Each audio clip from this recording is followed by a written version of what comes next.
First contact and hidden strength. The massive alien vessels materialized at the edge of Jupiter's orbit, a wall of gleaming metal against the velvet backdrop of space. Over 2,000 ships, each the size of a small city, advanced in perfect formation toward Earth. Commander Sophia Ellis stood on the bridge of the EDF Vigilant, Earth Defense Forces flagship, watching the tactical display with steady eyes while her crew exchanged nervous glances. "Analysis," Ellis ordered, her voice betraying none of the concern she felt. Lieutenant Rice, her tactical officer, cleared his throat. "Over 2,000 vessels, Commander. Energy readings suggest weapons capabilities beyond anything in our database. At current velocity, they'll reach Earth orbit in approximately 12 hours. Ellis nodded. Earth's combined defense fleet numbered just over 300 ships, modern by human standards, but woefully outmatched by the approaching armada. "Thank you, Lieutenant." "Commander," said Captain Okafor, her second in command, "should we initiate emergency protocols? Begin civilian evacuations to the underground shelters?" Before Ellis could respond, Communications Officer Chen interrupted. "Commander, we're being hailed." Ellis straightened her uniform jacket.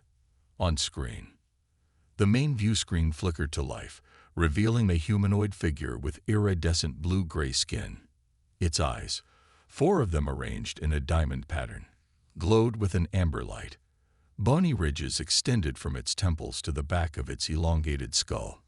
"I am Supreme Admiral Zartol of the Corvan Dominion," the alien announced in flawless English. "Your primitive sensors have no doubt detected our arrival. We have studied your species extensively.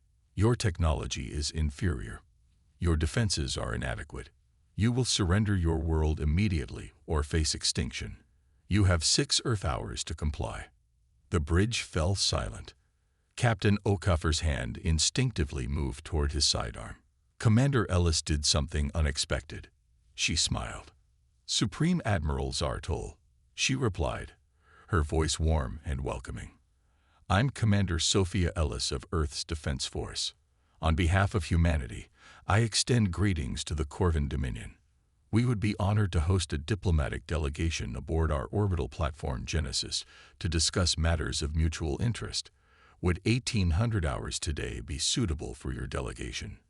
The alien blinked all 4 eyes in rapid succession. Behind him, subordinate Corvans exchanged confused glances.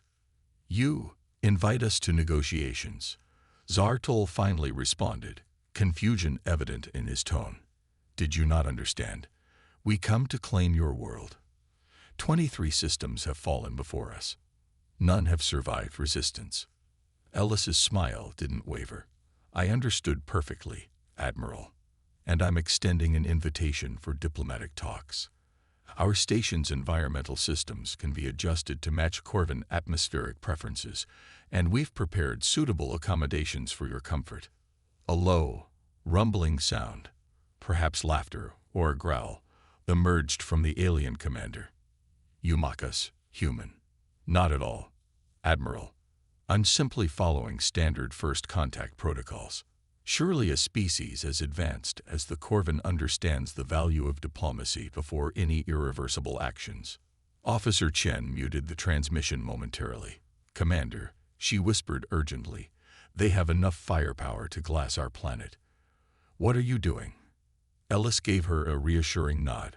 "Following the plan, Officer Chen. Trust me." She signaled for the transmission to be reopened. The alien commander was conferring with another Corvan wearing ornate armor. After a moment, Zartol turned back to the screen. "You baffle me, human," he said. "Your species faces annihilation, yet you speak of diplomatic protocols and atmospheric adjustments. Are all humans so detached from reality?" "We simply value courtesy, Admiral," Ellis replied with a slight bow, "especially with visitors who have traveled so far." After several seconds of silence, the alien spoke. "Very well. I will bring a delegation to your station. 6 hours from now. No more than 5 of your kind may attend. We will bring our own provisions." "As you wish, Admiral." We look forward to your arrival. Transmission coordinates are being sent now." When the screen went dark, the bridge erupted into a flurry of whispered conversations. Captain Okafor approached Ellis. "With respect, Commander, have you lost your mind? We can't possibly." "I need you to trust me, Captain," Ellis interrupted, her voice now carrying an edge of steel. "Contact Dr. Ramirez and tell him to prepare the Genesis Station's special conference room. Lieutenant Reyes, transmit protocol quantum to all fleet captains." As her crew hurried to follow orders, Ellis turned to gaze at the distant shapes of the alien vessels.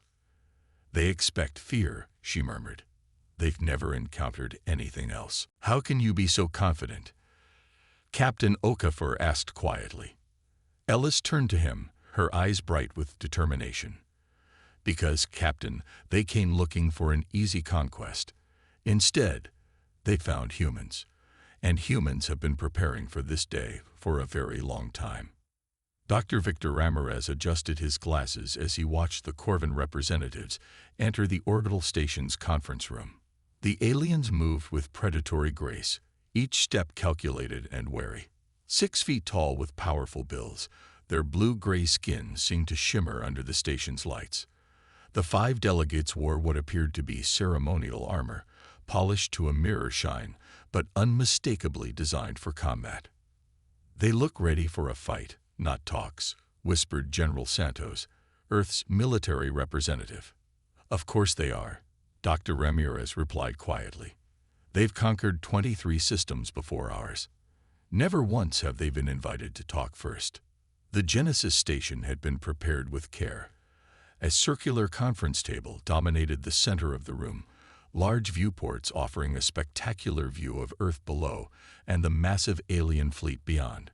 The human delegation consisted of just 5 people as agreed: Commander Ellis, Dr. Ramirez, General Santos, Ambassador Lin, and Cultural Specialist Dr. Nkosi. Supreme Admiral Zartol separated from his group and approached. His 4 amber eyes scanned Dr. Ramirez's civilian clothes with obvious disdain. "You are not military," the alien observed, voice a low rumble. Dr. Victor Ramirez, head of Earth's Advanced Physics Division. He replied with a small bow. "An honor to meet you, Admiral." The alien's eyes narrowed. "A scientist. I have studied your world's defensive capabilities extensively. Your weapons are primitive. Your ships are few. Yet you act as if you hold some advantage." Dr. Ramirez smiled. "Perhaps we simply enjoy meeting new species. This is a momentous occasion for humanity." 23 worlds said the same before they fell. Zartol replied coldly. "Some fought. Some begged. All perished or submitted." "How fascinating," Ramirez said genuinely. "Did any of them surprise you in any way?" The question seemed to catch the alien off guard. Its head tilted slightly, reassessing the human. "None surprised us," it finally said. "Some had better weapons, some had more ships. None had the will to use them effectively." Commander Ellis approached, her formal uniform pristine. "Admiral Zartol, I hope you're finding everything satisfactory. I see you've met Dr. Ramirez, one of our brightest minds." The Corvin commander turned to Ellis. "This gathering serves no purpose. Your scientist asks about our conquests as if studying an interesting historical event rather than your imminent future." "Knowledge has always been valuable to humans," Ellis replied smoothly. "Even, perhaps especially, in challenging times." A rumbling sound emerged from the alien's throat. "You have 6 hours to surrender," Zartol stated flatly. "After that, we begin systematic destruction of your orbital defenses, followed by your major population centers. Those who survive may serve the Dominion." Ellis, overhearing, simply nodded politely. "That won't be necessary." The casual dismissal clearly agitated the alien. His 4 eyes blinked rapidly, and his powerful frame tensed. "You mistake confidence for foolishness, Commander. Or perhaps you mistake technological superiority for absolute advantage." Dr. Ramirez interjected. "Why would a species facing annihilation invite its would-be conquerors to talk? What might we know that you don't? Before the commander could respond, Ellis gestured toward the conference table. Shall we begin our discussion? We've adjusted the environmental settings to match Corvin preferences. The alien delegation took their seats, positioned for quick access to the exits. One of them scanned the station with a handheld device, while another sampled the air, looking for weapons, defenses, anything that would explain humanity's baffling confidence. As the meeting progressed, Ellis skillfully directed the conversation through diplomatic pleasantries, careful to reveal nothing of strategic importance, while encouraging the Corvins to speak of their empire, their conquests, their traditions. Dr. Ramirez remained mostly silent, carefully observing their technology, physiology, and behavior. Near the end of the meeting, Supreme Admiral Zartol stood abruptly, causing a momentary tension in the room. This charade has continued long enough, the alien announced. We will return to our vessels. Prepare your surrender terms or prepare for extinction. Ellis rose calmly. Thank you for joining us, Admiral. We look forward to further discussions. There will be no further discussions, Zartol hissed. You have 6 hours. As the Corvin delegation departed, Dr. Ramirez approached Ellis. They're going to test us, he said quietly. Ellis nodded. Of course, probably within the next hour. Is everything ready? Yes, Commander. All systems are green. The moment they fire on any Earth target, the quantum network will activate. She smiled, the same confident smile she had shown the alien commander. Then we wait, and when they discover their weapons can't harm us, they'll either retreat or escalate, Ramirez finished. Most likely escalate, Ellis replied. And we'll be ready either way. Ellis looked out the viewport at the alien fleet. They came expecting an easy conquest, she said softly. Instead, they found humanity, stubborn, innovative, and far more dangerous than we appear. As the station's lights dimmed to night cycle, Dr. Ramirez remained at the viewport, watching the distant shapes of the Corvin warships. 20 years of his life had led to this moment. His quantum displacement field, a technology that existed in a state of quantum uncertainty, neither fully present nor absent until needed, was hidden throughout Earth's defense grid, embedded in satellites, defense platforms, and even within the structural elements of the Genesis station itself. Tomorrow would prove whether his work would save humanity or doom it. Either way, the Corvins were about to learn why humans had met their warships with a grin. The turning tide.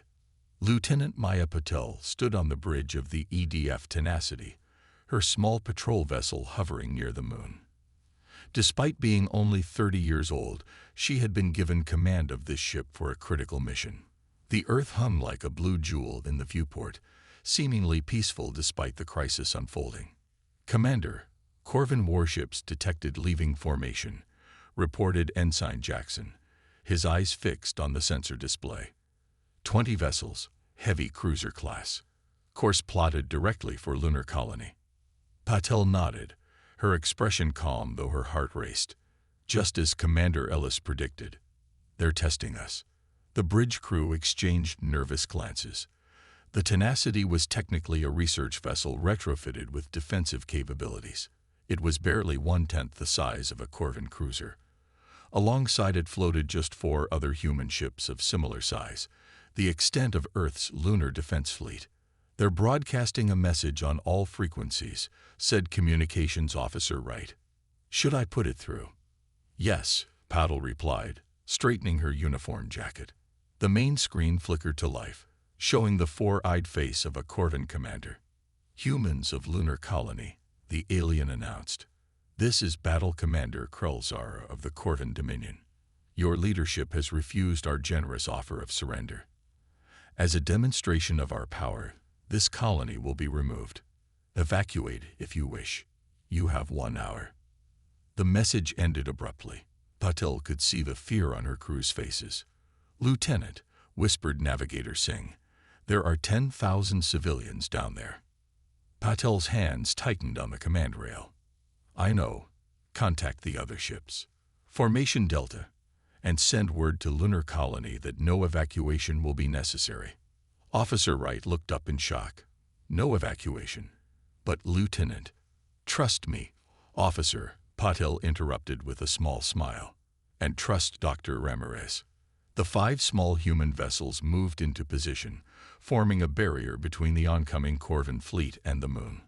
On the sensors, Patel could see the massive alien ships approaching, each one bristling with weapons.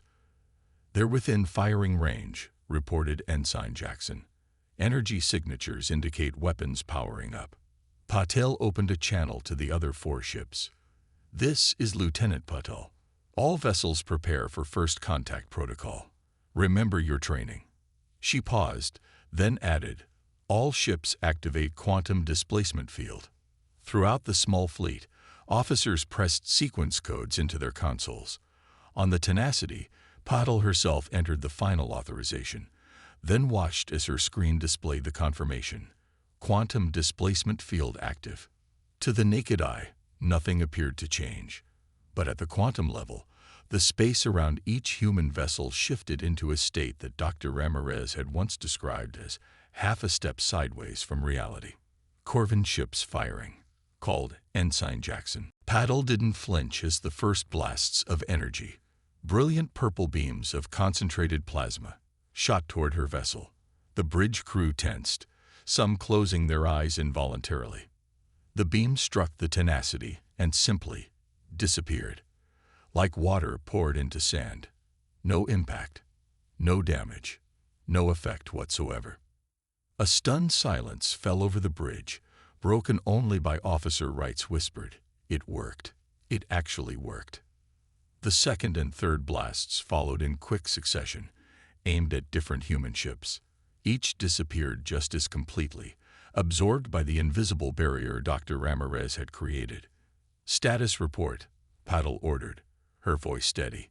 "Quantum field at 100%, Lieutenant," replied Engineering Officer Cheng with poorly concealed excitement. "Energy absorption complete. The field is actually strengthening with each hit, just as Dr. Ramirez said it would." On the screen, Patel could see the Corvin ships launching a barrage of missiles. These 2 vanished upon reaching the quantum field, their matter and energy dispersed into parallel space. "They're increasing power," Ensign Jackson reported. "Energy readings off the scale. They're bringing their main cannons online." Patel nodded. "Right on schedule. Prepare the pulse transmitter." As the massive Corvin cruisers aligned their main weapons, planet killers, capable of rendering the moon uninhabitable with a single shot, Patel's fingers danced across her console, activating a sequence that connected all 5 human vessels into a single network. "Pulse transmitter charging," she announced. "All ships synchronize on my mark." The energy buildup from the Corvin fleet was now visible even to the naked eye, their weapons glowing with deadly purple light. Whatever doubts the bridge crew might have had were being erased by the moment. The shields were holding perfectly. "Mark," Patel called. From each human vessel, an invisible pulse radiated outward, not energy or matter, but a quantum wave that interfered with the fundamental forces binding atoms together. The pulse passed through the quantum shields unaffected, but struck the Corvin ships with full force. For a moment, nothing seemed to happen. Then, one by one, the lights on the alien vessels flickered and died. Their weapons powered down. Their engines fell silent. Seconds later, the approaching Corvin ships went dark, drifting powerless in space. "Direct hit on all targets," reported Officer Cheng. "Quantum disruption successful. Their ships are completely disabled, life support, and minimal gravity only." Just as planned. Patel allowed herself a moment to breathe. The pulse had been designed by Dr. Ramirez to temporarily disrupt artificial power generation without harming organic life. The Corvins were uninjured but helpless. She opened a channel to the disabled fleet. "This is Lieutenant Patel of the Earth Defense Force Lunar Fleet to Corvin vessels. Your weapons cannot harm us, and we've temporarily disabled your ships." She paused, letting the reality of their situation sink in for the aliens. "Be advised that we could have destroyed you completely. The same technology that neutralized your weapons could have been calibrated to disrupt the atomic bonds in your hull materials. The main conference room of the Genesis station had been converted into an impromptu war room. Commander Ellis stood before a holographic display showing the status of Earth's defenses and the Corvin fleet. Supreme Admiral Zartul, now without his armor, sat across from her. "Impossible," the Corvin leader muttered, his 4 eyes fixed on the display. 30 of his most powerful ships drifted helplessly in space, while the rest of his fleet remained frozen in position, unwilling to advance or retreat. "No species we've encountered possesses technology like this." "The quantum displacement field," Dr. Ramirez explained, standing beside Ellis. "It doesn't block energy, it redirects it to a parallel state of existence. The more energy you use against us, the stronger our shields become." "And the quantum pulse?" Zartul asked, his voice a mixture of anger and reluctant admiration. "A disruption wave that temporarily interferes with certain types of energy generation," Ramirez continued. "We could have calibrated it to break down organic matter or structural materials, but that would have been unnecessary." Commander Ellis stepped forward. "Supreme Admiral, you came to our system expecting to find what you've always found. A technologically inferior species that would either fight and die or surrender immediately." She gestured toward the viewport where Earth rotated serenely below. "Instead, you found humanity. Why did you not simply destroy us when we arrived?" Zartul demanded. "You clearly had the capability." "Because we're not conquerors," Ellis replied simply. "We don't seek to expand through destruction." Dr. Ramirez developed the quantum technology as a shield, not a sword. We use it to protect, not to dominate. The Corvin leader's 4 eyes blinked in rapid succession, a sign of deep thought the humans had learned. 23 systems, he said finally. "All fell before us. None possessed your quantum technology." "How is this possible?" Dr. Ramirez smiled slightly. "Innovation comes from necessity, Admiral. Humanity has always thrived when faced with challenges. For centuries, we fought among ourselves, splintered by differences in culture, beliefs, resources. But we learned, ultimately, that cooperation achieves more than conquest." Ellis continued. "When we detected your fleet approaching outer colonies 3 years ago, we accelerated the development of defensive technologies rather than weapons of mass destruction. We chose to meet your warships with a smile rather than a scream." Captain Okafor entered the room, approaching Ellis with a datapad. After reading it, she turned back to Zartul. "Your fleet has been completely encircled by our quantum field. Their weapon systems remain neutralized. However, we've restored partial power to your command vessels to maintain life support and communications." She paused. "The choice now is yours, Admiral. Continue a fight you cannot win, or consider an alternative." "What alternative?" Zartul asked, his voice lower now, the confidence of earlier completely gone. Ellis took a seat across from him. "Alliance, partnership, cultural exchange. Your people clearly possess remarkable technologies of your own. Combined with ours, we could achieve far more together than separately." The alien commander was silent for a long moment. "You would offer partnership to those who came to conquer you." "We offer partnership to those willing to evolve beyond conquest," Ellis corrected. "Your dominion has expanded through force because it worked. We're showing you that it no longer does. At least not here." Dr. Ramirez stepped forward. "Supreme Admiral, our quantum technology fundamentally changes the equation of power in this sector of space.